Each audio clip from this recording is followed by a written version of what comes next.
Je m'appelle Nora et j'ai 32 ans. Je n'aurais jamais imaginé que l'annonce de ma grossesse détruirait ma famille. Ma mère, Eleanor, a toujours tout contrôlé dans ma vie, mais quand elle a vu mon petit ami, James, elle l'a immédiatement désapprouvé. Ce dîner de Noël dans notre manoir familial, je suis arrivée nerveuse mais pleine d'espoir, portant une boîte cadeau spéciale contenant mon échographie. Je ne savais pas que le partage de ma plus grande nouvelle mènerait aux paroles les plus dévastatrices de la part de ma mère et changerait notre famille pour toujours. Avant que je vous raconte ce qui s'est passé ensuite, dites-moi d'où vous regardez dans les commentaires, et cliquez sur le bouton j'aime et abonnez-vous si vous avez déjà dû tenir tête à une famille toxique. Pour comprendre ce qui s'est passé cette nuit de Noël, vous devez connaître ma famille. Les Whitfield sont une famille de vieille fortune avec un nom prestigieux qui remonte à plusieurs générations. Notre domaine familial s'étend sur 15 acres à l'extérieur de Boston, un manoir colonial qui a accueilli des politiciens et des célébrités. Ma mère, Eleanor, maintenant âgée de 58 ans, a toujours été obsédée par le maintien de notre statut social. Chaque décision, chaque relation, chaque choix de carrière devait bénéficier à l'image de la famille. Mon père, Thomas, 60 ans, a bâti sa société d'investissement à partir de rien. Mais malgré son succès en affaires, il s'en remettait toujours à ma mère à la maison. Il s'est noyé dans le travail, passant des semaines à voyager et manquant la plupart des étapes importantes de mon enfance. Quand il était à la maison, il souriait faiblement pendant que ma mère critiquait mes vêtements, mes amis, mes rêves. Il ne la contredisait jamais. Ensuite, il y a mon frère, Andrew, 35 ans, l'enfant prodige qui a suivi le chemin parfait que mes parents avaient tracé, Harvard Business School, puis il a rejoint mon père dans l'entreprise. Il a épousé Catherine, la fille d'une autre famille éminente, lors d'un mariage qui est apparu dans les magazines de société. Ils vivent dans une maison en grès brun que mes parents leur ont achetée comme cadeau de mariage, à seulement 3 pâtés de maison de notre maison familiale. J'ai toujours été le mouton noir. Dès l'enfance, j'ai préféré l'art à l'économie, la créativité à la conformité. Quand j'ai choisi d'étudier l'illustration au lieu des affaires ou du droit, ma mère a menacé de me couper les vivres. J'ai persisté, et bien qu'elle n'ait pas complètement coupé le soutien financier, elle s'est assurée que je connaisse sa déception à chaque occasion. Lors des dîners de famille, elle présentait mon frère comme Thomas Jr., notre directeur des investissements, et Andrew, l'héritier du groupe Whitfield. J'étais juste Nora, qui fait des petits dessins. Malgré cela, je me suis construit une modeste carrière d'illustratrice indépendante. J'ai publié quelques livres pour enfants, fait du travail commercial et j'ai donné des cours d'art dans un centre communautaire. Pas assez pour impressionner ma famille, mais assez pour me rendre heureuse. Puis j'ai rencontré James. James Thompson est entré dans ma vie il y a 2 ans lors d'une vente aux enchères d'art caritative où j'avais fait don d'une œuvre. Grand, avec des yeux bruns chaleureux et un rire facile, il a immédiatement attiré mon attention. Il était professeur de musique dans une école primaire et jouait de la guitare dans des salles locales le week-end. Nous nous sommes connectés grâce à notre amour partagé pour la créativité et l'enseignement.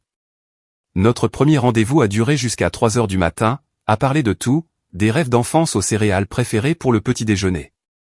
À notre 3e rendez-vous, je savais que c'était différent de toutes les relations que j'avais eues auparavant. En 6 mois, nous avions emménagé ensemble dans un appartement confortable en ville. Ma mère le détestait par principe avant même de le rencontrer.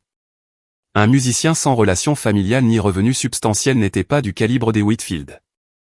La première fois que je l'ai amené à un dîner de famille, Eleanor a à peine reconnu sa présence, lui demandant s'il avait un vrai travail, en plus de jouer dans les bars.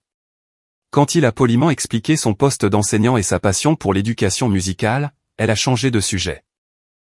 Après ce désastre, James m'accompagnait rarement aux événements familiaux. Nous avons construit notre propre vie, notre propre petit cercle d'amis solidaires qui célébraient notre créativité plutôt que de la remettre en question. Notre appartement est devenu un havre rempli de sa musique et de mon article. Pour la première fois, je me sentais vraiment chez moi quelque part. La grossesse n'était pas planifiée. Ce mardi matin de novembre, je fixais le test positif avec les mains tremblantes. James et moi avions discuté d'avoir des enfants un jour, mais avec nos 2 carrières encore en développement et des finances serrées, nous avions prévu d'attendre quelques années de plus. Quand James est rentré ce soir-là, j'étais encore assise à notre table de cuisine, le test caché dans ma poche.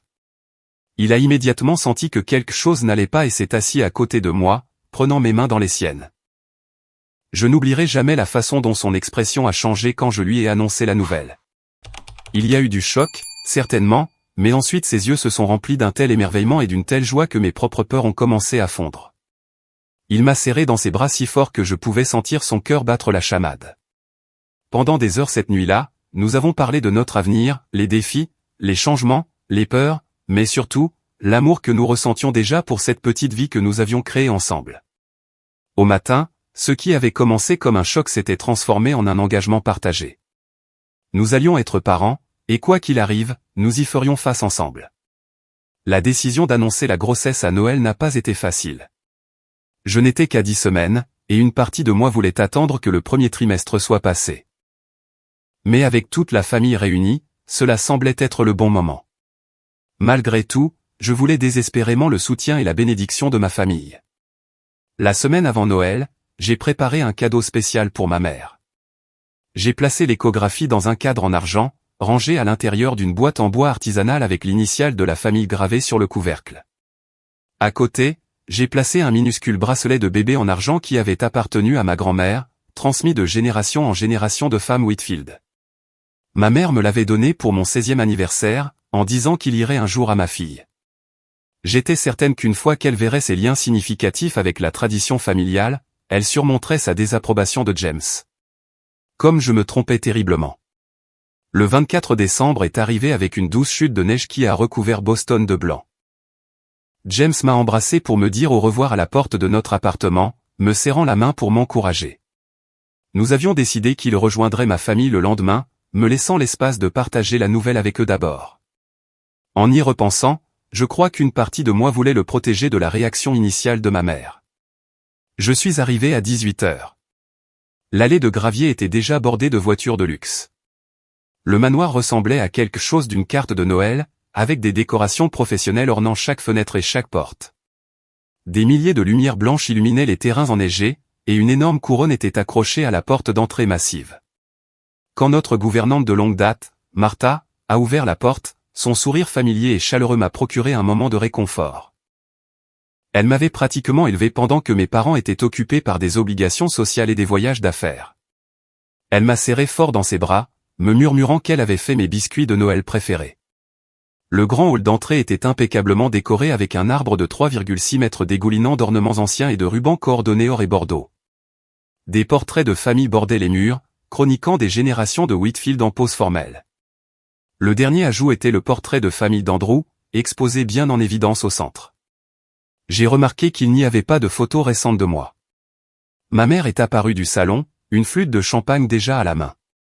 Eleanor Whitfield était toujours d'une beauté frappante à 58 ans, ses cheveux blonds parfaitement coiffés, pas une mèche de travers. Elle portait une robe rouge coûteuse avec le collier de diamants que mon père lui avait offert pour leur 25e anniversaire. « Tu es en retard, Nora », dit-elle en guise de salutation, vérifiant sa montre pour appuyer ses dires. Le dîner est à 19 h précises. Elle m'a examiné d'un œil critique, son regard s'attardant sur ma simple robe verte. Je l'avais choisie avec soin, assez ample pour cacher tout signe de ma grossesse mais assez jolie pour le dîner de famille formel. Le léger froncement de sourcils m'a dit qu'elle ne l'approuvait pas. « As-tu fait quelque chose de différent avec tes cheveux ? Ça a l'air intéressant, ajouta-t-elle avec ce ton particulier qui faisait que les compliments ressemblaient à des critiques. Avant que je puisse répondre, mon père est sorti de son bureau, un verre à la main. Thomas Whitfield avait visiblement vieilli au cours de la dernière année, ses cheveux autrefois sombres étant maintenant majoritairement gris. Il m'a donné une brève et maladroite étreinte, me tapotant le dos comme si j'étais une associée. « Heureux de te voir, ma chérie. » Année chargée au cabinet. « Très chargée, » dit-il, regardant déjà son téléphone. La conversation est morte avant d'avoir commencé. Dans le salon, Andrew et Catherine étaient déjà assis près de la cheminée. Mon frère s'est levé pour me saluer d'une rapide étreinte. Il avait tout l'air d'un dirigeant d'entreprise prospère dans son costume sur mesure, même la veille de Noël. Catherine, élégante dans une robe de créateur qui coûtait probablement plus de 3 mois de mon loyer, a offert sa joue pour un baiser en l'air. « Nora, ma chère, tu as l'air bien. Nous avons été tellement occupés avec le gala de la fondation. J'ai été nommée au conseil d'administration, tu sais, dit-elle sans attendre ma réponse. Andrew et moi regardons aussi pour des résidences d'été dans les Hamptons. Les Richardson nous ont invités à séjourner dans la leur l'année dernière, mais nous devrions vraiment avoir notre propre endroit. J'ai hoché la tête poliment, habitué à ces conversations qui semblaient conçues pour souligner le fossé entre nos vies. Pendant qu'ils discutaient de propriétés de vacances, je calculais si je pouvais me permettre un appartement plus grand pour le bébé. Nous sommes passés à la salle à manger formelle à 19h précise. La longue table en acajou pouvait accueillir 20 personnes, bien que ce soir-là nous ne soyons que 5, répartis avec ma mère à une extrémité et mon père à l'autre. La distance semblait symbolique. Les verres en cristal scintillaient sous le lustre, et la porcelaine la plus fine avait été disposée avec une précision militaire. Le centre de la table présentait un arrangement floral élaboré qui coûtait probablement plus que mon budget d'épicerie mensuel. Tout était parfait, froid et intimidant, tout comme ma mère. Pendant l'entrée, j'ai senti les yeux de ma mère sur moi alors que je refusais le vin. J'ai prétendu que je prenais des antibiotiques pour une infection mineure, mais je pouvais dire qu'elle était suspicieuse. Eleanor se vantait de détecter les mensonges, et je n'avais jamais été doué pour la tromper. Je l'ai surprise à me regarder à nouveau lorsque je n'ai fait que picorer le saumon fumé, mes nausées matinales rendant difficile de l'apprécier. La conversation est restée superficielle. Mon père a discuté des tendances du marché tandis qu'Andrew a partagé des histoires sur d'importants clients qui l'avaient impressionné. Catherine a détaillé son travail de bénévole au Conseil de la Symphonie, soulignant soigneusement les relations importantes qu'elle avait nouées. Quand ma mère s'est finalement tournée vers moi avec un « Alors, Nora, comment va ta petite carrière de dessinatrice ? Fais-tu toujours ces illustrations de livres pour enfants ?» Je savais ce qui allait suivre. J'ai mentionné un nouveau contrat de livre que j'avais récemment signé, mais elle l'a balayé d'un geste. J'ai croisé Diane Prescott au club la semaine dernière. Sa fille, Sarah, tu te souviens d'elle de tes années de préparation, vient d'être nommée associée dans son cabinet d'avocat, et elle a 2 enfants. Certaines femmes peuvent vraiment tout faire, dit-elle avec un regard significatif. Pas comme ce passe-temps de gribouillage qui est le tien. J'ai senti la piqûre familière de sa déception mais les refoulée. Bientôt, je partagerai une nouvelle qui changerait tout. J'ai touché mon sac à main sous la table, sentant le contour de la boîte cadeau à l'intérieur. La petite vie qui grandissait en moi me donnait un courage que je n'avais jamais ressenti auparavant. Entre les plats, je me suis excusé pour aller aux toilettes, ayant besoin d'un moment seul. J'ai envoyé un texto à James, ils ne savent pas encore. Maman déjà en grande forme. Tu me manques. Sa réponse immédiate m'a donné de la force, tu es la personne la plus forte que je connaisse. Quoi qu'il arrive, nous avons l'un l'autre. Nous avons notre famille maintenant. Je vous aime tous les deux. J'ai posé une main sur mon ventre encore plat et j'ai pris une profonde inspiration. Malgré tout, je m'accrochais à l'espoir que ma mère finirait par changer d'avis, que le petit enfant l'adoucirait, que notre famille pourrait guérir. En revenant à table, j'ai remarqué que ma mère en était à son 3e verre de vin. Jamais un bon signe. Elle devenait plus acerbe, plus tranchante avec l'alcool. Mon père et mon frère discutaient des affaires familiales, quelque chose à propos d'une nouvelle acquisition. J'ai croisé brièvement le regard d'Andrew, et pendant un instant, j'ai cru y voir de la sympathie, mais il a rapidement détourné les yeux, retournant à la sécurité des discussions d'affaires. Alors que la gouvernante débarrassait les assiettes du plat principal, j'ai senti mon cœur battre la chamade dans ma poitrine. Le dessert serait bientôt servi, et j'avais décidé que ce serait le moment de partager ma nouvelle. J'ai répété les mots dans ma tête en touchant à peine ma nourriture. L'horloge du grand-père dans le couloir a sonné 9 fois, chaque son me rapprochant du moment qui allait tout changer. La boîte cadeau dans mon sac à main semblait incroyablement lourde. Le dessert est arrivé sur des plateaux d'argent, le pudding de Noël traditionnel de ma mère avec une boule de glace à la vanille.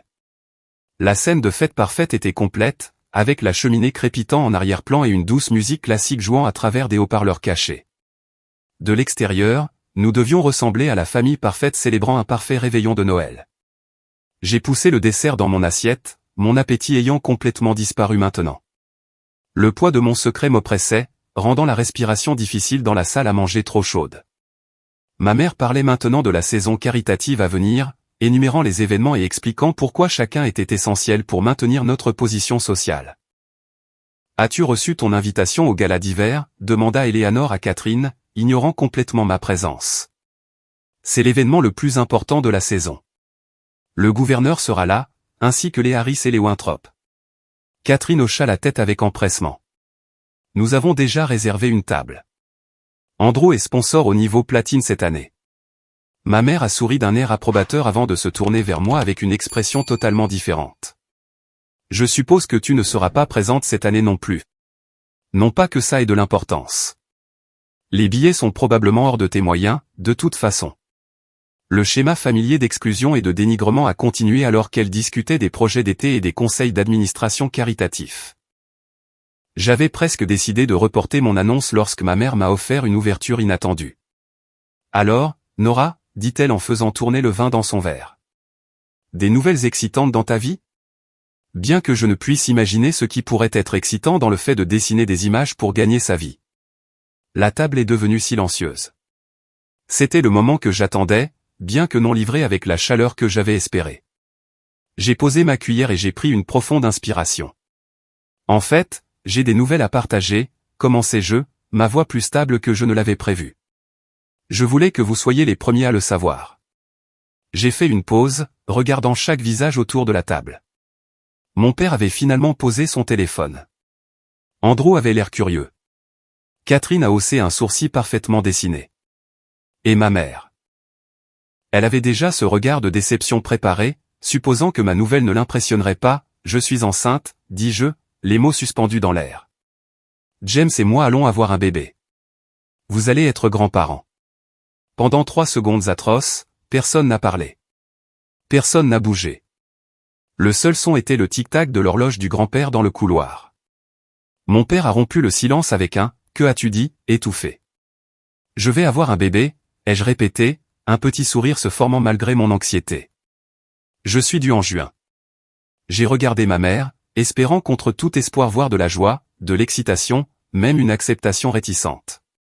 Au lieu de cela, j'ai vu son visage se transformer du choc à quelque chose de bien plus sombre. Ses yeux se sont rétrécis, sa bouche s'est contractée en une ligne mince, et 2 taches de couleur sont apparues sur ses pommettes. « Tu ne peux pas être sérieuse, dit-elle, sa voix dangereusement calme.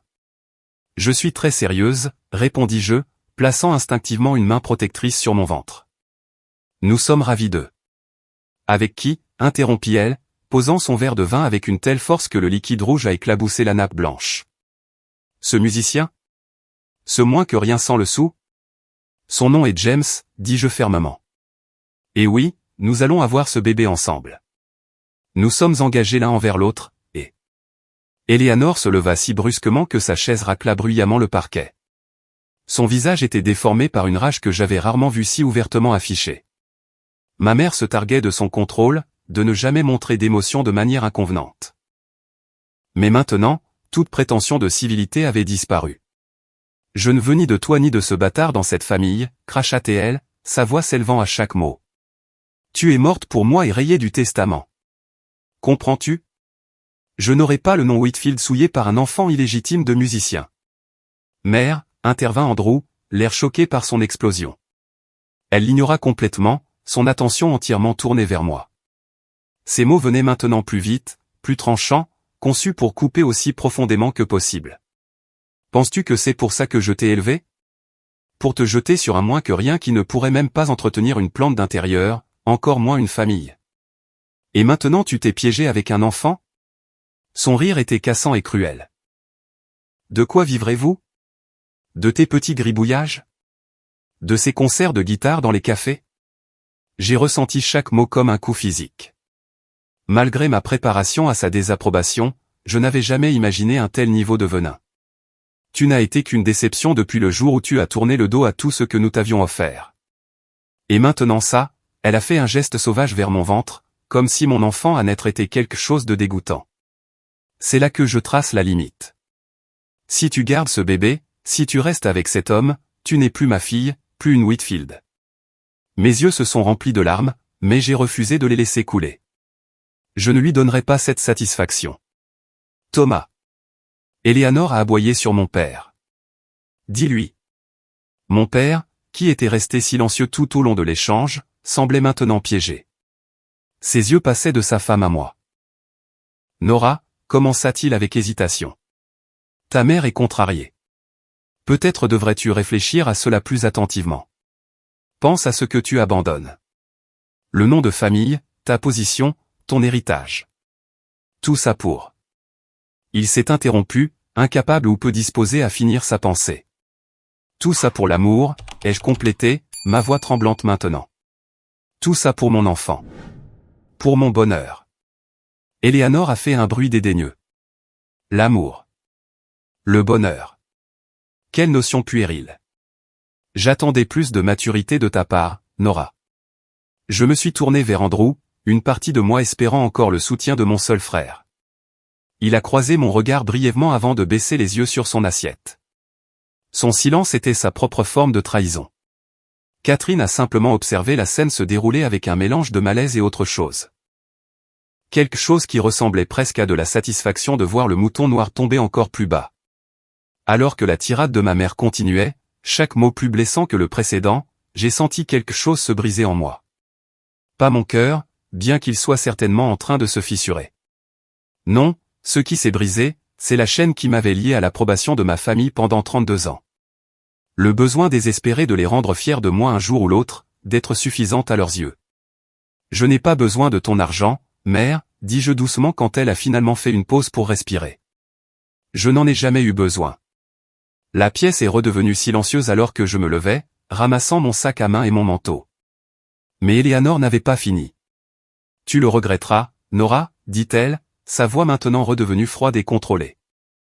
Quand tu vivras dans un appartement sordide, luttant pour nourrir cet enfant, tu regretteras d'avoir choisi cet homme plutôt que ta famille, plutôt que tout ce que nous aurions pu te donner. Je l'ai regardé, puis j'ai vraiment regardé la femme qui m'avait donné naissance mais ne m'avait jamais vraiment accepté. Et pour la première fois, je l'ai vue clairement, non pas comme la mère intimidante et parfaite que je n'avais pas réussi à satisfaire, mais comme une femme amère et contrôlante qui n'avait jamais su ce qu'était le véritable amour. C'est à ce moment-là que j'ai su avec une certitude absolue que mon enfant ne se sentirait jamais comme je me suis senti en grandissant. Ne douterait jamais d'être suffisant. Ne se sentirait jamais mesuré et jugé insuffisant. Quoi que j'ai à donner à mon enfant, ce sera plus que ce que tu ne m'as jamais donné, dis-je simplement. J'ai vu la gifle arriver mais je n'ai pas bougé pour l'éviter. Le claquement sec a résonné dans la salle à manger alors que sa main rencontrait ma joue. Personne n'a bougé. Personne n'a parlé. La marque rouge sur mon visage brûlait, mais pas autant que la conscience que ma mère frapperait sa fille enceinte pour la réputation de la famille. Sors, murmura-t-elle furieusement. Sors de ma maison. J'ai sorti de mon sac à main la boîte cadeau soigneusement emballée, la posant sur la table à côté d'elle. Joyeux Noël, mère, dis-je et je suis sorti de la salle à manger la tête haute, malgré les larmes qui coulaient maintenant librement sur mon visage. Derrière moi, j'ai entendu mon père appeler faiblement mon nom, mais il n'a pas bougé pour me suivre. En arrivant à la porte d'entrée, j'ai entendu la voix de ma mère s'élever à nouveau, le son de quelque chose qui se brise. Mais je n'ai pas regardé en arrière. Je suis sorti dans la neige qui tombait doucement et j'ai fermé la porte sur 32 ans passés à essayer d'être la fille qu'Eleanor Whitfield voulait au lieu de la femme que j'avais besoin d'être. La brûlure de la gifle n'était rien comparée à la douleur du rejet. Je suis resté assise dans ma voiture pendant plusieurs minutes, incapable de conduire alors que les larmes brouillaient ma vision. La neige continuait de tomber doucement autour de moi, le manoir derrière moi brillant toujours de parfaite lumière de Noël qui semblait maintenant se moquer de l'obscurité que je ressentais à l'intérieur. Ma main tremblait en touchant mon ventre. Je suis désolé, petit, ai-je murmuré. Ce n'est pas comme ça que je voulais que ton premier Noël en famille se passe. Mon téléphone a commencé à sonner. James. Je lui avais envoyé un texto plus tôt pour lui dire que j'étais sur le point de faire l'annonce. Maintenant, il appelait pour savoir comment ça s'était passé. J'ai failli ne pas répondre, ne voulant pas qu'il m'entende pleurer, mais j'avais plus besoin de sa voix que de ma fierté. Nora, que s'est-il passé? Ça va? Sa voix inquiète a brisé le peu de sang-froid qu'il me restait. J'ai sangloté au téléphone, luttant pour former des mots entre les halètements. Elle a dit que j'étais morte pour elle. Que notre bébé était un bâtard. Elle m'a giflé, James. Elle m'a vraiment giflé. Le silence à l'autre bout du fil fut bref mais lourd. Quand James a reparlé, sa voix était tendue de colère contenue. Où es-tu en ce moment? Dans ma voiture. Devant la maison. Peux-tu conduire? Dois-je venir te chercher? J'ai pris une profonde inspiration, essayant de me calmer. Non, je peux conduire. Je rentre à la maison. Je t'attends. Conduis prudemment. D'accord? Je t'aime, vous deux. Je t'aime aussi. Alors que je conduisais prudemment à travers les rues enneigées de Boston, des souvenirs ont refait surface sans y être invité. Ma mère critiquant mes dessins de maternelle tout en louant le test de mathématiques d'Andrew. Mon 10e anniversaire, quand elle a retourné le matériel d'art que j'avais demandé, le remplaçant par un collier de perles parce que, les femmes Whitfield doivent avoir une apparence présentable. Ma remise de diplôme du lycée, quand elle s'est plainte de mes mentions honorifiques en art au lieu de célébrer. Le refrain constant tout au long de ma vie, pourquoi ne peux-tu pas être plus comme ton frère? Pourquoi ne peux-tu pas te soucier des bonnes choses? Pourquoi ne peux-tu pas être ce que nous avons besoin que tu sois? Le schéma était si clair maintenant. Toute mon enfance avait été une série de déclarations d'amour conditionnelles. Nous t'aimerons si tu deviens avocate. Nous t'accepterons si tu épouses quelqu'un de la bonne famille. Nous serons fiers de toi si tu abandonnes tes rêves pour les nôtres. Et maintenant, la condition ultime, nous reconnaîtrons ton enfant si tu abandonnes l'homme que tu aimes. Au moment où j'ai atteint notre immeuble, quelque chose avait changé en moi. La douleur était toujours là, vive et lancinante, mais à côté d'elle se trouvait quelque chose d'inattendu, un sentiment de clarté, de justesse. Pour la première fois de ma vie, j'avais choisi ma propre voie sans chercher d'abord l'approbation de ma famille. Et malgré la blessure, cela ressemblait à de la liberté. James attendait à la porte quand je suis arrivé. Un regard sur mon visage strié de larmes, la marque rouge encore visible sur ma joue, et il m'a prise dans ses bras sans un mot. Nous sommes restés comme ça dans l'entrée pendant un long moment, son rythme cardiaque régulier contre mon oreille, me ramenant à la réalité. Quand je me suis finalement reculé, ses yeux étaient sombres d'inquiétude et de colère à peine contenus. « Elle t'a frappé ?» demanda-t-il, sa voix basse alors qu'il touchait doucement ma joue. J'ai hoché la tête, de nouvelles larmes menaçant de couler. Il a fermé les yeux brièvement, la mâchoire serrée. Quand il les a rouverts, l'amour que j'y ai vu m'a presque anéanti. « Personne ne te fera plus jamais de mal comme ça, a-t-il promis. Pas tant que je serai en vie. » Nous nous sommes déplacés sur le canapé, où j'ai raconté toute la soirée désastreuse, le choc sur leur visage, les mots cruels de ma mère, la faiblesse de mon père, le silence d'Andrew, l'ultimatum, la gifle, le cadeau que j'avais laissé derrière moi. James a écouté sans m'interrompre, son bras autour de mes épaules, essuyant occasionnellement les larmes de mon visage avec des doigts doux. Quand j'ai fini, il est resté silencieux un moment avant de demander, qui avait-il dans le cadeau? Une échographie, ai-je répondu, et le bracelet de bébé qui appartenait à ma grand-mère, celui qui était censé être transmis à ma fille un jour. Je pensais que quand elle verrait ces choses, elle se souviendrait de ce que la famille signifie vraiment. Que les liens du sang sont plus profonds que les attentes sociales. James m'a serré plus fort. Ta famille ne te mérite pas, Nora. Elle ne l'a jamais mérité. Je sais, ai-je murmuré. Et pour la première fois, je le savais vraiment. Il n'allait jamais changer. Aucune réussite ne serait jamais suffisante. Aucun compromis ne les satisferait jamais. La révélation était à la fois déchirante et libératrice. Je suis désolé de ne pas pouvoir donner une grande famille à notre bébé, dis-je en posant une main sur mon ventre. James a posé sa main sur la mienne. Tu plaisantes? Notre bébé va avoir la meilleure des familles, une famille construite sur l'amour au lieu de l'obligation, sur l'acceptation au lieu des conditions. Mes parents vont gâter cet enfant comme pas possible. Et mes sœurs se battront pour le garder. Ses parents étaient des gens chaleureux de la classe ouvrière du Connecticut qui m'avaient accueilli immédiatement. Ses deux sœurs étaient gentilles et drôles, me faisant toujours me sentir incluse dans les réunions de famille. Ils n'avaient rien à voir avec les Whitfield, et c'était leur plus grande force. À l'approche de minuit, mon téléphone a commencé à vibrer avec des messages textes. Andrew, pas mes parents. Le premier disait, ça va? Où es-tu? Puis, maman a ouvert ton cadeau après ton départ. Elle a complètement perdu la tête. Papa lui a finalement tenu tête. Et enfin, c'est grave, Nora. Vraiment grave. Appelle-moi quand tu pourras. J'ai montré les messages à James. Vas-tu l'appeler? Demanda-t-il.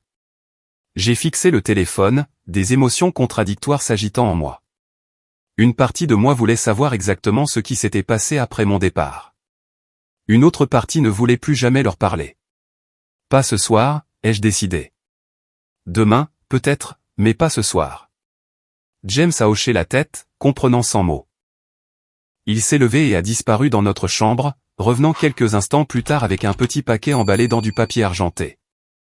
J'allais te donner ça demain matin, mais je pense que tu en as besoin ce soir, dit-il en s'asseyant à nouveau à côté de moi. Je l'ai déballé soigneusement pour trouver un délicat cadre en argent. À l'intérieur se trouvait une carte avec un message écrit de l'écriture distinctive de James à Nora, l'amour de ma vie et la mère de notre enfant. Ce cadre est pour notre premier portrait de famille, à venir en juin 2023. Nous trois ensemble, la famille que nous avons choisie, la famille que nous avons construite. Je vous aime tous les deux au-delà des mots. Toujours, James. De nouvelles larmes sont venues, mais celles-ci étaient différentes. C'étaient des larmes de gratitude, d'amour, d'espoir pour l'avenir que nous créions ensemble. Cette nuit-là, alors que nous étions couchés, la main de James reposant protectriquement sur notre enfant à naître, j'ai fait une promesse silencieuse. Je briserai le cycle. La douleur qui avait été transmise de génération en génération de Whitfield, l'amour conditionnel, les attentes rigides, prendrait fin avec moi. Mon enfant grandirait en sachant qu'il était aimé complètement, exactement tel qu'il était. Il serait libre de devenir qui il voulait être. Pour la première fois depuis que j'avais quitté la maison de mes parents, j'ai senti la paix s'installer en moi. Quoi qu'il arrive ensuite, j'avais fait le bon choix. J'avais choisi l'amour. J'avais choisi mon enfant. J'avais enfin, vraiment, choisi moi-même. Le matin de Noël s'est levé, clair et lumineux, la lumière du soleil se reflétant sur la neige fraîche à l'extérieur de la fenêtre de notre chambre. Pendant un bref et bienheureux moment avant que la pleine conscience ne revienne, je n'ai ressenti que la chaleur de James à côté de moi et la paix de la fête. Puis les événements de la nuit précédente sont revenus en force, le souvenir des paroles de ma mère me frappant avec une douleur nouvelle. James a immédiatement senti le changement en moi. Il m'a attiré plus près, déposant un baiser sur mon front. « Joyeux Noël », a-t-il murmuré, « à vous deux ». J'ai réussi un petit sourire, posant une main sur mon ventre. « Joyeux Noël ». Nous avons passé la matinée en pyjama, échangeant les quelques cadeaux simples que nous nous étions offerts. James m'a donné un magnifique ensemble de crayons de couleur de qualité professionnelle que je convoitais depuis des mois, et je lui ai donné des partitions de musique vintage que j'avais trouvées chez un antiquaire. Nous avons fait des crêpes et du chocolat chaud, créant notre propre petite bulle de Noël qui semblait sûre et chaleureuse. Vers midi, mon téléphone a de nouveau sonné. Andrew. Après avoir hésité, j'ai décidé de répondre. Nora. Sa voix semblait tendue. Ça va? Je vais bien, ai-je répondu, pas tout à fait honnêtement. Il a soupiré lourdement. Ce qui s'est passé hier soir. J'aurais dû dire quelque chose. Je suis désolé. Ces excuses m'ont surprise. Andrew s'opposait rarement à nos parents, surtout à notre mère. Que s'est-il passé après mon départ, ai-je demandé, incapable de contenir ma curiosité. Andrew est resté silencieux un moment avant de répondre. Maman a ouvert ton cadeau. Quand elle a vu l'échographie et le bracelet, il a fait une pause. Je ne l'ai jamais vu comme ça. Elle a crié et a jeté des choses. Les plats à dessert en cristal, les verres à vin. Elle n'arrêtait pas de dire que tu n'avais pas le droit d'utiliser l'héritage familial pour ta situation. J'ai ressenti une nouvelle pointe de douleur mais suis restée silencieuse, le laissant continuer. Papa lui a vraiment crié dessus. Il a dit qu'elle était allée trop loin avec la gifle. Ils se sont disputés plus amèrement que je ne les ai jamais entendus. Catherine et moi sommes partis peu après. Ils ne l'ont même pas remarqué. J'ai essayé d'imaginer mon père tenant tête à ma mère. En 32 ans, je l'avais rarement vu faire. Se parle-t-il aujourd'hui, ai-je demandé. Je ne sais pas. J'ai essayé d'appeler ce matin, mais personne n'a répondu. La conversation est tombée dans un silence gênant. Finalement, Andrew a repris la parole. As-tu vraiment l'intention d'aller jusqu'au bout? D'avoir le bébé, de rester avec James? La question révélait tant de choses sur le fossé qui nous séparait. Pour Andrew, c'était encore une situation qui pouvait être arrangée, un problème avec une solution. Oui, Andrew. Ce n'est pas une erreur à corriger. C'est ma vie, ma famille. Même si cela signifie être coupé des ponts, a-t-il insisté. Maman pensait ce qu'elle disait à propos du testament, Nora. Papa pourrait essayer de t'aider en secret, mais si elle le découvre, ce ne sera pas joli. Je n'ai pas besoin de leur argent, dis-je fermement. Je n'en ai jamais eu besoin. Un autre silence s'est installé entre nous, plus lourd cette fois. Je devrais y aller, a finalement dit Andrew. Catherine et moi sommes attendus chez ses parents bientôt. Je voulais juste m'assurer que tu allais bien. Après avoir raccroché, je suis restée assise, immobile sur le canapé, essayant de tout assimiler. James, qui m'avait laissé seul pour l'appel, est venu s'asseoir à côté de moi. Qu'a-t-il dit ? A-t-il demandé doucement. J'ai raconté la conversation, y compris les détails de la crise de ma mère et de l'intervention inattendue de mon père. James a secoué la tête avec incrédulité. Ils ont fait de l'annonce de ta grossesse une affaire personnelle, une question d'argent, de statut et de leur précieuse réputation. Il a pris ma main. Es-tu sûr que ça va ? J'ai réfléchi attentivement à la question avant de répondre. Non, je ne vais pas bien en ce moment. Mais j'irai bien. Nous irons bien. Les jours après Noël sont passés dans un étrange flou. Je me suis plongé dans le travail, terminant les illustrations pour un nouveau projet de livre pour enfants. James est retourné préparer les plans de cours pour ses classes de musique. Nous n'avons pas beaucoup parlé de ma famille, mais leur absence flottait dans l'air comme un fantôme, surtout à l'approche du Nouvel An. Mon premier rendez-vous prénatal était prévu pour le 28 décembre. James a pris sa matinée pour m'accompagner. Assis dans la salle d'attente, j'ai remarqué que son genou rebondissait nerveusement. Et s'il y avait un problème, a-t-il murmuré. Et si ? J'ai serré sa main. Alors nous y ferons face ensemble. Mais tout était parfait. Le médecin a confirmé que j'étais à 10 semaines, dû pour début juillet plutôt que juin comme je l'avais initialement calculé. Lorsque le son du battement de cœur de notre bébé a rempli la salle d'examen, fort et rapide, les yeux de James se sont remplis de larmes. Le médecin a imprimé plusieurs copies de l'image de l'échographie, et James les a soigneusement rangées dans son portefeuille comme des trésors précieux. Le soir du Nouvel An, nous avons eu une petite réunion dans notre appartement avec nos amis les plus proches, Mia et David, un couple que nous connaissions depuis l'université, Carlos et Tyler, les amis de James de la scène musicale, et Samantha, ma meilleure amie et collègue illustratrice. Aucun d'entre eux ne savait encore pour la grossesse, et nous avions décidé que cette nuit serait le moment idéal pour partager notre nouvelle. À l'approche de minuit, James a fait teinter son verre pour attirer l'attention de tout le monde. Il a attrapé ma main, me tirant près de lui. Avant que l'horloge ne sonne les 12 coups, Nora et moi avons quelque chose que nous aimerions partager avec vous tous, a-t-il commencé, sa voix trahissant son excitation. Nos amis nous ont regardés avec attente. Nous allons avoir un bébé, ai-je annoncé, incapable de cacher la joie dans ma voix malgré tout ce qui s'était passé avec ma famille. Je suis dû en juillet. La pièce a éclaté en exclamations et en questions excitées. Quand l'avez-vous découvert ? Comment te sens-tu ? Savez-vous si c'est un garçon ou une fille ? Un par un, nos amis nous ont embrassés, leur bonheur sincère étant un baume apaisant après le rejet de ma famille. Samantha m'a serré en dernier, s'attardant un peu plus longtemps que les autres. Elle en savait plus que la plupart sur ma relation compliquée avec mes parents. Comment ta mère l'a-t-elle pris ? M'a-t-elle murmuré à l'oreille. Pas bien, ai-je admis doucement. Nous ne nous parlons plus. Elle s'est reculée pour me regarder, l'inquiétude dans les yeux. Mais tu as l'air d'aller bien. Je le suis, ai-je réalisé, en le disant avec conviction. J'ai tout ce dont j'ai besoin ici même. Après que nos amis aient offert leurs dernières félicitations et se soient dispersés pour remplir leur verre avant le compte à rebours, James m'a conduite sur notre petit balcon.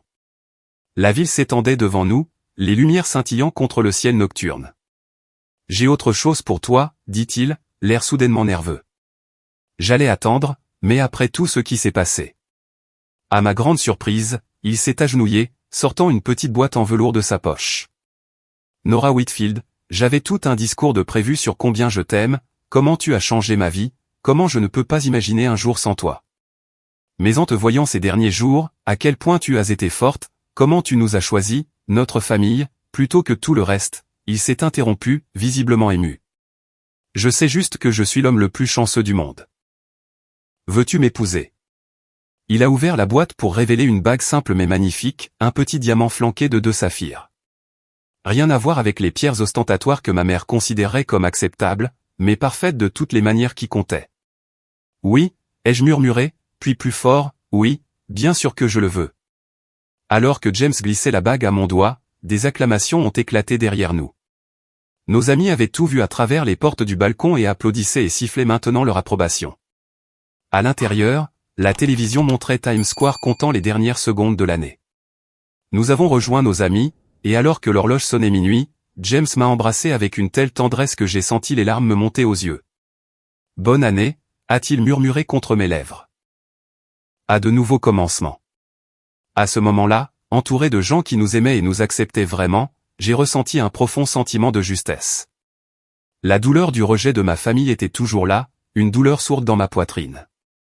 Mais à côté, il y avait une certitude grandissante que nous nous en sortirions, que cette nouvelle famille que nous créions serait construite sur des fondations plus solides que celles que j'avais laissées derrière moi. Plus tard dans la nuit, après le départ de nos amis et l'endormissement de James, je me suis tenu près de la fenêtre de notre chambre, regardant la ville. Ma main reposait sur mon ventre, ma bague de fiançailles attrapant le clair de lune. Nous allons très bien nous en sortir, ai-je murmuré à mon enfant à naître. Nous avons tout ce dont nous avons besoin. Mars est arrivé avec les premiers signes du printemps, de minuscules bourgeons apparaissant sur les arbres du parc en face de notre appartement.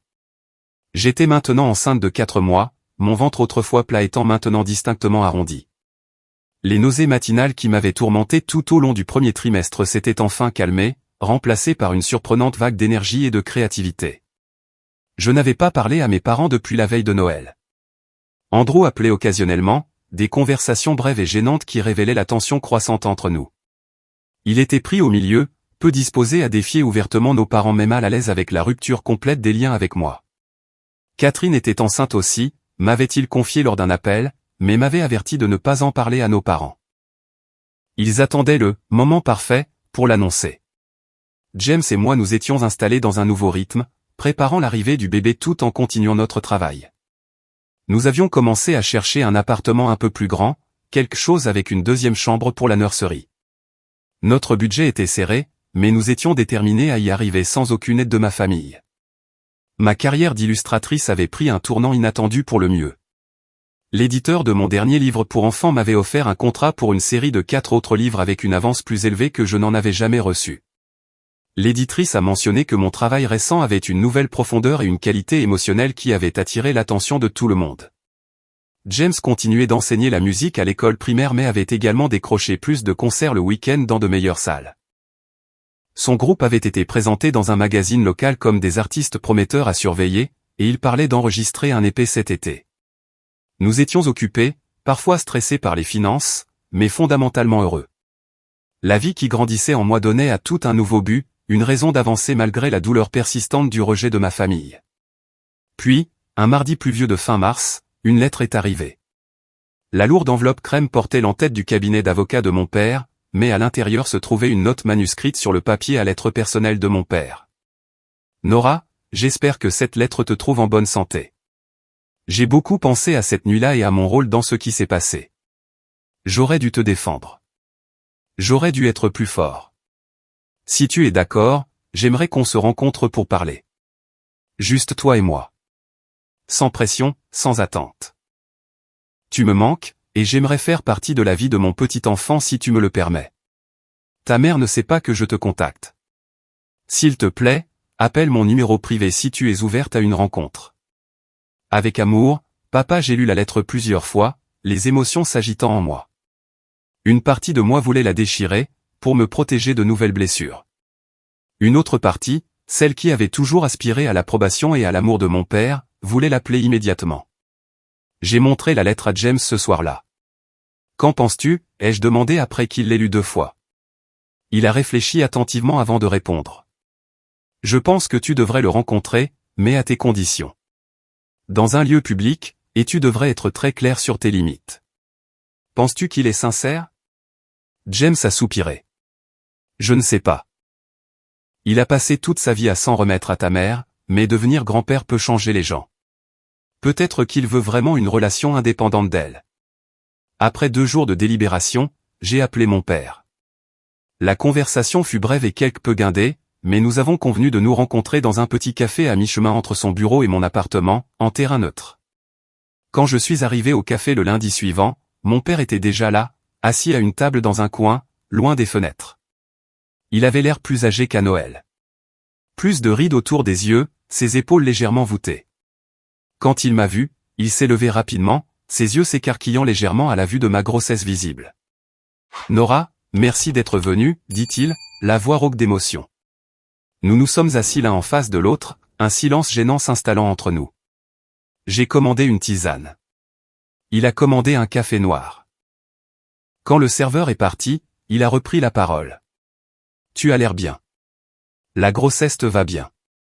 Je me sens bien maintenant, ai-je répondu prudemment. Les premiers mois ont été difficiles, mais ça va mieux. Il a hoché la tête, tripotant sa tasse de café. Je veux m'excuser, Nora, pour Noël, pour tout. Je suis restée silencieuse, attendant la suite.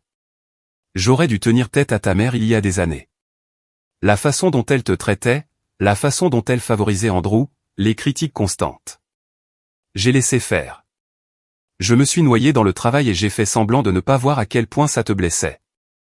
C'était la reconnaissance la plus directe de la réalité de mon enfance que j'ai jamais entendue de sa part. Quelque chose de serré dans ma poitrine s'est légèrement détendu. Pourquoi ne l'as-tu pas fait, ai-je demandé doucement. Tenir tête à elle, je veux dire. Mon père a fixé son café pendant un long moment. La peur, je suppose. La peur du conflit. La peur de perdre ce que nous avions construit ensemble. Et puis, au fil des ans, il est devenu de plus en plus difficile de changer le schéma. Il a levé les yeux, rencontrant mon regard directement pour peut-être la première fois depuis des années. Ce n'est pas une excuse. Je t'ai manqué en tant que père. Je le sais. La simple admission, sans justification, m'a prise au dépourvu.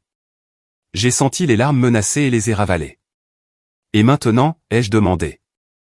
Lui tiens-tu tête maintenant? Un éclair de douleur a traversé son visage.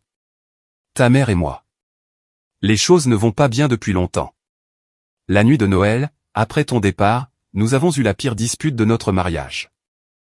Je lui ai dit qu'elle était allée trop loin, qu'elle n'avait pas le droit de te frapper, surtout quand tu étais enceinte.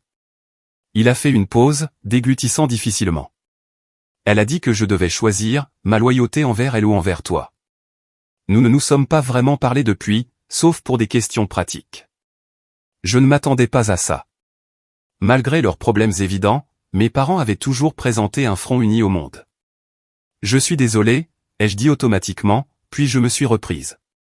En fait, je ne suis pas désolé. Ce qu'elle a fait était impardonnable. Mon père a hoché la tête lentement. Je sais. C'est pourquoi je suis ici. Je ne veux pas te perdre, Nora, ni mon petit enfant. Je veux être dans vos vies, que ta mère change d'avis ou non. Je l'ai étudié, cherchant tout signe de tromperie ou d'intention cachée. Tout ce que j'ai vu, c'est un homme fatigué et plein de regrets essayant de combler un fossé qui s'élargissait depuis des décennies. J'ai besoin que tu comprennes quelque chose, papa, dis-je fermement. James et moi sommes un tout. Il va être mon mari et le père de mon enfant. Si tu veux une relation avec moi, avec nous, tu dois l'accepter complètement. Je comprends, dit-il rapidement. Je n'ai jamais rien eu contre James personnellement. J'ai laissé ta mère tout dicter pendant si longtemps. Ses opinions sont devenues les miennes par défaut. Mais j'ai beaucoup réfléchi ces derniers mois à ce qui compte vraiment. Il a baissé les yeux sur ses mains, puis m'a de nouveau regardé.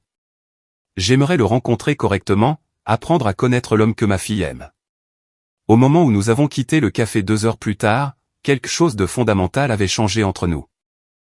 Le mur qui s'était dressé entre nous toute ma vie n'était pas complètement tombé, mais une porte s'était définitivement ouverte. Nous avons convenu de prendre les choses lentement. Un dîner avec James la semaine suivante. Des nouvelles régulières. Aucune pression pour me réconcilier avec ma mère. Aucune attente que je retourne au bercail à leurs conditions. La rencontre avec James s'est étonnamment bien passée. Mon père semblait sincèrement intéressé par la carrière musicale de James, posant des questions réfléchies et partageant même des histoires sur son propre intérêt de jeunesse pour le piano jazz, quelque chose que je n'avais jamais su de lui. À la fin de la soirée, la gêne initiale avait cédé la place à une chaleur prudente. 2 semaines plus tard, j'ai reçu un texto inattendu d'Andrew me demandant si nous pouvions déjeuner ensemble. J'ai accepté, curieuse de savoir ce qui avait motivé cette démarche. Après des semaines de contact minimal, nous nous sommes rencontrés dans un petit restaurant près de son bureau. Andrew avait l'air fatigué mais a souri sincèrement en me voyant, ses yeux tombant sur mon ventre maintenant proéminent. Waouh, c'est réel, dit-il, puis il a immédiatement eu l'air embarrassé. Je veux dire, je savais que c'était réel, mais te voir comme ça. Ce n'est pas grave, ai-je souri. Ça devient très réel pour moi aussi. Après avoir commandé, Andrew est allé droit au but, inhabituellement direct pour un Whitfield. J'ai beaucoup pensé à Noël, à la façon dont je suis resté assis là sans rien dire pendant que maman t'attaquait. Il a tripoté ses couverts, ne rencontrant pas mon regard. Ce n'était pas bien, et je suis désolé. Merci, dis-je simplement. Il y a eu un moment de silence inconfortable avant qu'il ne continue. Il y a autre chose. Catherine est enceinte aussi. Papa l'a mentionné. Félicitations. Merci, a-t-il souri brièvement. Elle est due en août. Un garçon. Ce à quoi je ne m'attendais pas, ce sont ces mots suivants, livrés à la hâte comme s'il les avait retenus. Catherine et moi avons parlé des styles parentaux, des dynamiques familiales. Il a pris une profonde inspiration. Elle a eu une conversation avec moi que j'avais besoin d'entendre, sur le fait qu'elle ne veut pas que notre fils grandisse dans le genre d'environnement dans lequel nous avons grandi. La pression constante, le favoritisme, l'acceptation conditionnelle. J'étais stupéfaite. Catherine avait toujours semblé être la parfaite belle-fille Whitfield, embrassant les valeurs de la famille et l'ascension sociale sans poser de questions. Lisant mon expression, Andrew a expliqué, ses parents sont en fait des gens très chaleureux. Ils jouent le jeu de la société pour maman et papa, mais à la maison, ils sont complètement différents. Solidaires, affectueux. Elle veut ça pour notre enfant. Il a tendu la main sur la table, prenant timidement la mienne. Je sais que nous n'avons pas toujours été proches. Je sais que j'étais le favori de maman, et je n'ai jamais rien fait pour arrêter la façon dont elle te traitait, mais je ne veux pas que nos enfants soient des étrangers. Je ne veux pas répéter le cycle. La sincérité dans sa voix m'a mis les larmes aux yeux. Pour la première fois de notre vie d'adulte, nous avions une vraie conversation, nous connectant en tant que frères et sœurs plutôt qu'en tant que concurrents dans le jeu de favoris de notre mère. Notre déjeuner s'est étiré sur près de 3 heures alors que nous parlions plus ouvertement que nous ne l'avions jamais fait auparavant. Andrew a confié qu'il voyait un thérapeute depuis 1 an, travaillant sur des problèmes découlant de notre éducation. Il a admis se sentir piégé dans le rôle du « fils parfait », craignant de faire le moindre mouvement qui pourrait décevoir nos parents. J'ai partagé mes expériences aussi, les années à me sentir inadéquate, à essayer et à échouer à gagner leur approbation. Nous avons découvert des blessures que nous partagions malgré nos expériences apparemment différentes et avons entamé le processus timide pour devenir de vrais frères et sœurs plutôt que des étrangers liés par le sang. Avant de nous séparer, Andrew a mentionné que notre mère avait envoyé des documents juridiques à son avocat. Je pense qu'elle est sérieuse à propos du testament, dit-il à contre-cœur. Papa s'y oppose, mais... J'ai haussé les épaules, surprise de voir à quel point cela me dérangeait peu maintenant. Laisse-la faire. L'argent n'a jamais été ce que je voulais d'eux de toute façon. Alors que le printemps avançait vers le début de l'été, mon monde continuait de se transformer. James et moi avons trouvé un appartement un peu plus grand avec une 2e chambre dans un quartier familial avec de bonnes écoles à proximité. Mon père nous a aidés avec la caution, un geste qui signifiait plus pour le soutien qu'il représentait que pour l'aide financière elle-même. Nous avons transformé la 2e chambre en nurserie, peignant les murs d'un vert tendre puisque nous avions décidé de ne pas découvrir le sexe du bébé avant la naissance. James a construit une étagère lui-même, la remplissant de classiques pour enfants et de livres d'images. Mon père a contribué avec un fauteuil à bascule antique qui était dans la famille depuis des générations, le sortant en douce du manoir sans que ma mère le sache. Ma fête prénatale en mai n'avait rien à voir avec les événements formels que ma mère avait orchestrés pour les cousins et les amis de la famille. Au lieu de cela, c'était un joyeux rassemblement dans le jardin de Samantha avec de la nourriture faite maison, des jeux idiots et une chaleur sincère. Mon père y a assisté brièvement, l'air mal à l'aise mais déterminé, apportant un généreux chèque cadeau pour un magasin de bébés. Andrew et Catherine sont venus aussi, Catherine et moi trouvant un terrain d'entente inattendu dans nos expériences de grossesse partagées. Un nom était notablement absent de la célébration, un fait qui causait encore une douleur malgré tout. Dans mes moments plus calmes, je me surprenais parfois à me demander si ma mère pensait jamais à moi, à son petit enfant, si elle regrettait jamais ses paroles, ses actions. La communication officielle que j'avais reçue une semaine plus tôt, des documents juridiques me retirant formellement du trust familial Whitfield, suggérait que non. D'une manière étrange, être déshérité ressemblait à la rupture finale d'un lien malsain. La dernière prise que ma mère avait sur moi, le dernier levier qu'elle pouvait actionner, avait maintenant disparu. J'étais libre, vraiment libre, de construire ma vie exactement comme je le voulais. En juin, j'ai accompagné mon père à un événement caritatif pour la Fondation des Arts qu'il soutenait. C'était ma première apparition à une fonction de la société depuis Noël, maintenant visiblement enceinte de 7 mois et portant ouvertement ma bague de fiançailles de James. Je savais qu'il y avait un risque de rencontrer ma mère mais je me sentais assez forte pour lui faire face si nécessaire. Effectivement, à mi-chemin de la soirée, je me suis retourné d'une conversation pour trouver Eleanor Whitfield debout à 3 mètres de distance. Elle était impeccablement habillée comme toujours, des diamants à son cou, pas un cheveu de travers. Nos regards se sont croisés à travers la pièce bondée, et pendant un instant, j'ai cru voir quelque chose vaciller dans son regard, du regret? De la nostalgie? Avant que je puisse décider, son expression s'est durcie, et elle a délibérément tourné le dos, s'éloignant pour rejoindre un autre groupe. Une voix familière a parlé à côté de moi. « Laisse tomber, Nora. » Une petite main a serré la mienne. C'était Catherine, qui était apparue à mes côtés sans que je le remarque. Elle n'a pas posé une seule question sur toi, a poursuivi Catherine doucement. Ni sur le bébé, ni sur les fiançailles, rien.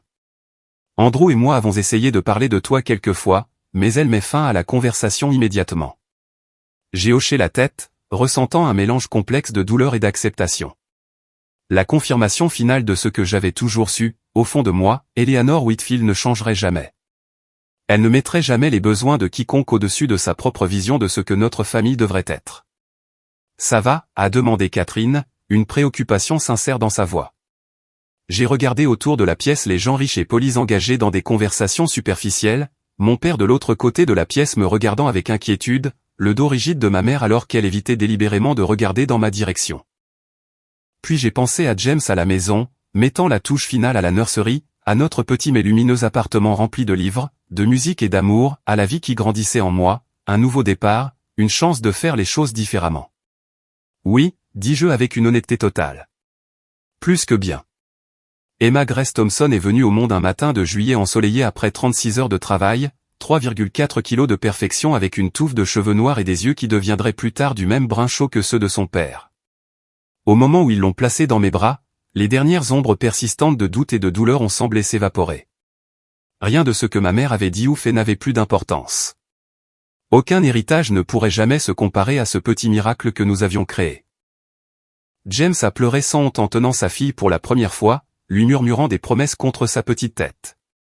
Mon père est arrivé 1 heure plus tard, apportant des fleurs et un petit hochet en argent, les yeux embués en devenant grand-père. Andrew et Catherine sont venus le lendemain. Leur propre fils arriverait juste 3 semaines plus tard. Il y avait une absence notable, bien sûr, un espace où une grand-mère aurait dû être. J'ai ressenti une brève pointe de tristesse pour Emma, qui grandirait sans connaître sa grand-mère maternelle. Mais ensuite, j'ai regardé autour de la chambre d'hôpital, remplie de gens qu'il aimait vraiment, qu'il acceptait sans condition, et j'ai su qu'elle ne manquerait jamais de liens familiaux authentiques. 3 semaines après la naissance d'Emma, James et moi nous sommes mariés lors d'une petite cérémonie dans le jardin public. Pas de robe blanche élaborée ni de réception formelle, juste une simple robe d'été, une arche empruntée couverte de fleurs, et 30 de nos amis et membres de la famille les plus proches. Mon père m'a conduite jusqu'à l'hôtel sur l'allée herbeuse. Andrew a servi de témoin, et Catherine a aidé avec les moments agités d'Emma pendant la cérémonie. Nous avons prononcé des vœux que nous avions écrits nous-mêmes, promettant non seulement l'amour et la fidélité, mais aussi la croissance, l'acceptation et la liberté de devenir nos vrais nous-mêmes. Alors que James glissait une simple alliance en or à mon doigt, j'ai senti la dernière pièce de ma nouvelle vie se mettre en place. L'héritière Whitfield avait disparu. À sa place se tenait Nora Thompson, artiste, épouse, mère, définie par ses propres choix plutôt que par les attentes familiales. Les mois qui ont suivi ont été un magnifique flou de nuits blanches, de premiers sourires et des 1000 petites découvertes qui accompagnent la nouvelle parentalité. James a pris 1 mois de congé sans solde pour être à la maison avec nous, jouant des berceuses à la guitare quand Emma était agitée. Je la dessinais constamment, ses petits traits devenant l'inspiration pour une nouvelle idée de livre pour enfants. Mon père venait chaque semaine, devenant progressivement plus à l'aise dans le rôle de grand-père. Il apportait des cadeaux attentionnés, posait des questions sur le développement d'Emma, et changeait même occasionnellement une couche, l'air à la fois terrifié et fier de lui par la suite. Nous ne parlions jamais directement de ma mère pendant ces visites, mais je pouvais voir la tension de leur éloignement continu dans les nouvelles rides sur son visage. Andrew et Catherine sont devenus parents du petit Thomas en août, et nos enfants ont eu leur premier rendez-vous de jeu alors qu'ils n'avaient que quelques mois, des cousins qui, espérons-le, grandiraient en tant qu'amis plutôt qu'en rivaux. Catherine et moi avons formé un lien inattendu au fil des échanges de textos nocturnes sur les défis de l'allaitement et les régressions du sommeil, nous soutenant mutuellement à travers les premières difficultés de la parentalité. À l'approche de Noël, j'ai ressenti un mélange complexe d'émotions. Ce serait notre premier Noël en tant que famille de 3, la première fête d'Emma, mais cela marquait aussi l'anniversaire de la rupture avec ma mère, une blessure qui s'était cicatrisée mais n'avait jamais complètement guéri. Début décembre, un colis inattendu est arrivé à notre appartement. L'adresse de l'expéditeur était celle de la maison de mes parents, mais l'écriture était celle de ma mère, pas de mon père. J'ai fixé le paquet en papier brun pendant un long moment avant de finalement l'ouvrir. À l'intérieur se trouvait une petite boîte en velours et une enveloppe scellée. La boîte contenait un délicat médaillon en or avec le blason de la famille Whitfield gravé sur sa surface. À l'intérieur du médaillon se trouvait une minuscule miniature peinte du domaine familial, une tradition pour les femmes Whitfield remontant à des générations. Je n'en avais jamais reçu, bien que je sache que Catherine avait reçu le sien peu après son mariage avec Andrew. Les mains tremblantes, j'ai ouvert l'enveloppe.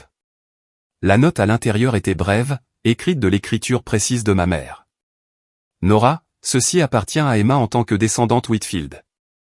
Indépendamment de nos différends, c'est son droit de naissance. Je me surprends à penser à elle plus souvent que je ne l'aurais cru. Si tu y es favorable, j'aimerais rencontrer ma petite fille. Sans condition, sans attente, juste une brève rencontre. Ton père peut l'arranger si tu es d'accord. Eleanor, aucune excuse, aucune admission de faute, aucune reconnaissance de la douleur qu'elle avait causée. Juste une reconnaissance tacite de l'existence d'Emma et une ouverture prudente. C'était si typiquement Eleanor, à la fois donnant et retenant dans le même geste. J'ai montré la note à James ce soir-là après qu'Emma se soit endormie. « À quoi penses-tu » a-t-il demandé après l'avoir lu 2 fois. « Je ne sais pas » ai-je admis. Une partie de moi veut la jeter et protéger Emma de jamais connaître le genre d'amour conditionnel avec lequel j'ai grandi. Une autre partie, il a mis son bras autour de moi alors que je luttais pour trouver les mots. Une autre partie pense qu'elle mérite une chance de connaître tous ses grands-parents, même les plus difficiles. James est resté silencieux un moment avant de répondre. Quelle que soit ta décision, je te soutiendrai. Mais souviens-toi, c'est nous qui fixons les limites maintenant. Nous sommes les parents. Nous décidons du type de relation qu'elle aura avec ta mère. Après des jours de réflexion, j'ai appelé mon père. Il ne sembla pas surpris par le contact de ma mère, révélant qu'elle posait des questions subtiles sur Emma depuis des mois, regardant les photos qu'il ne parvenait pas à cacher assez vite quand elle entrait dans son bureau. Nous avons organisé une rencontre dans un lieu neutre, une salle privée dans un restaurant du centre-ville, 2 semaines avant Noël. James nous accompagnerait mais a accepté de me laisser quelques minutes seul avec ma mère d'abord si je le voulais. Le jour est arrivé, froid et clair, une légère couche de neige donnant à la ville un air de carte postale.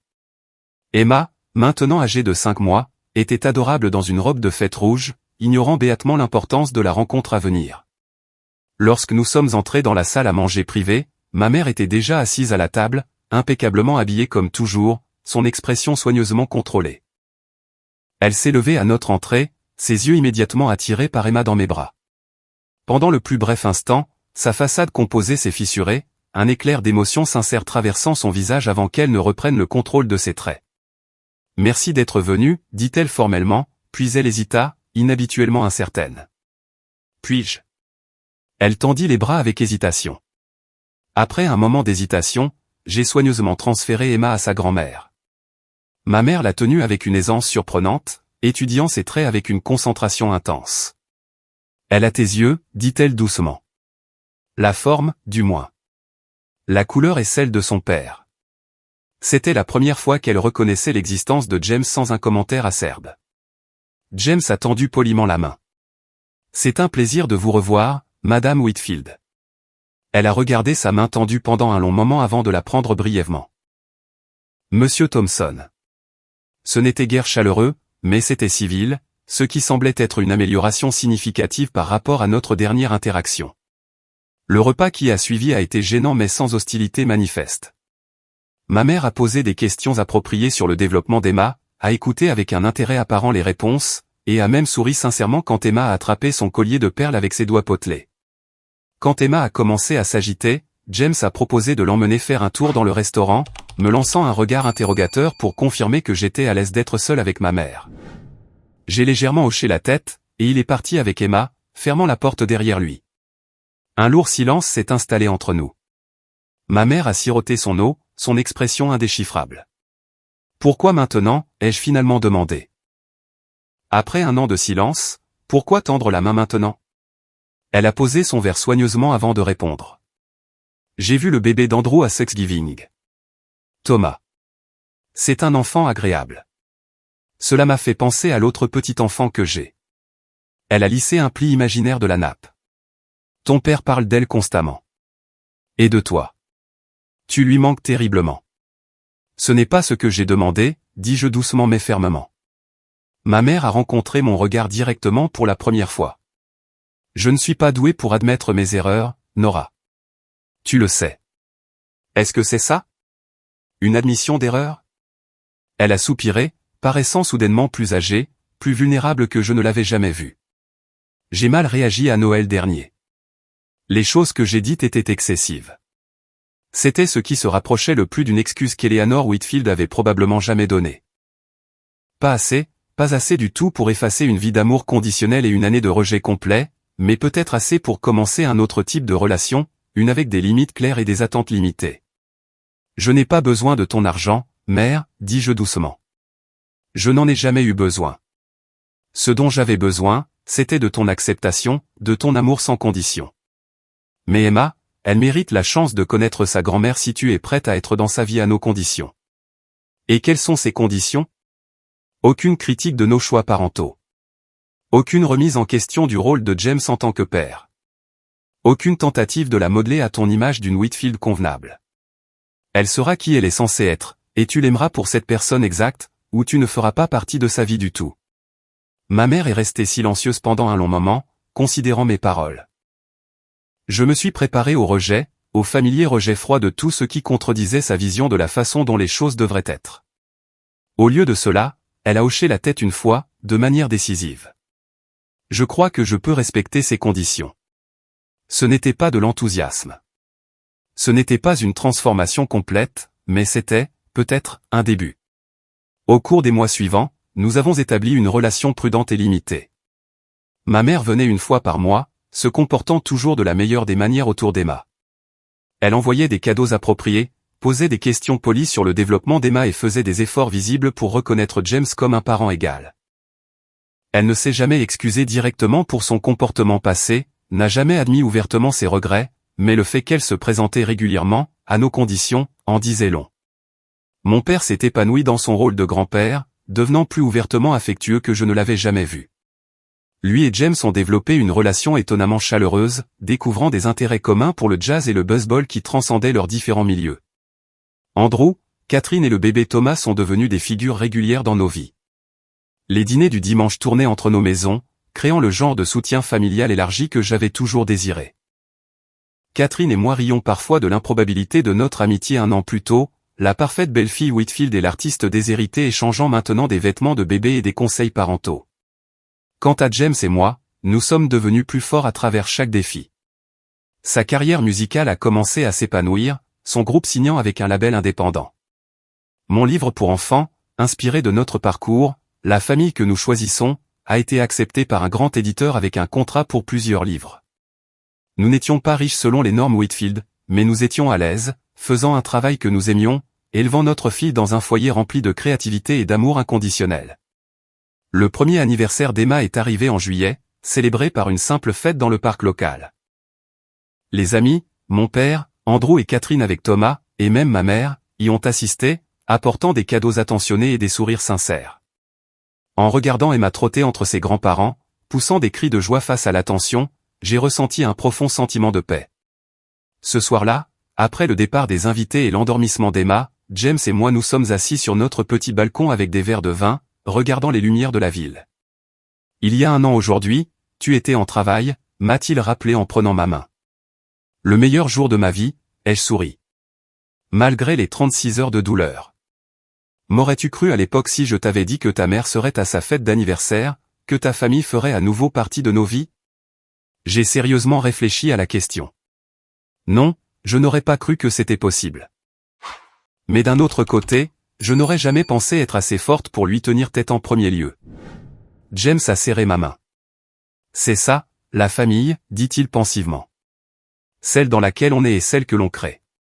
Ce n'est jamais parfait. C'est désordonné, compliqué et parfois douloureux. Mais quand il y a de l'amour, même un amour imparfait, il y a toujours la possibilité de guérir. J'ai pensé aux visites mensuelles soigneusement régulées de ma mère, à celles hebdomadaires de mon père, à la proximité croissante avec Andrew et Catherine, à la famille que nous avions créée avec notre fille en son centre. Rien de tout cela n'était parfait, mais tout était réel, honnête, construit sur des liens authentiques plutôt que sur l'obligation ou l'apparence. L'héritage que j'avais perdu un an auparavant n'était rien comparé à ce que j'avais gagné, une vie de mon propre choix, remplie de gens qui m'aimaient pour exactement qui j'étais. Et pour Emma, le vrai cadeau n'était pas un fonds en fiducie ou un nom de famille, mais la connaissance qu'elle serait toujours suffisante, exactement telle qu'elle était. C'était l'héritage que j'étais déterminé à transmettre, valant plus que n'importe quel héritage financier ne pourrait jamais l'être. Avez-vous déjà dû choisir entre les attentes d'une famille toxique et votre propre bonheur? Dites-moi dans les commentaires ci-dessous si cette histoire a résonné en vous. S'il vous plaît, aimez et abonnez-vous pour entendre d'autres expériences de la vie réelle. Et souvenez-vous, parfois la famille que nous créons est plus importante que celle dans laquelle nous naissons. Merci d'avoir écouté mon histoire, et j'espère qu'elle aidera quiconque traverse des difficultés similaires avec l'acceptation familiale.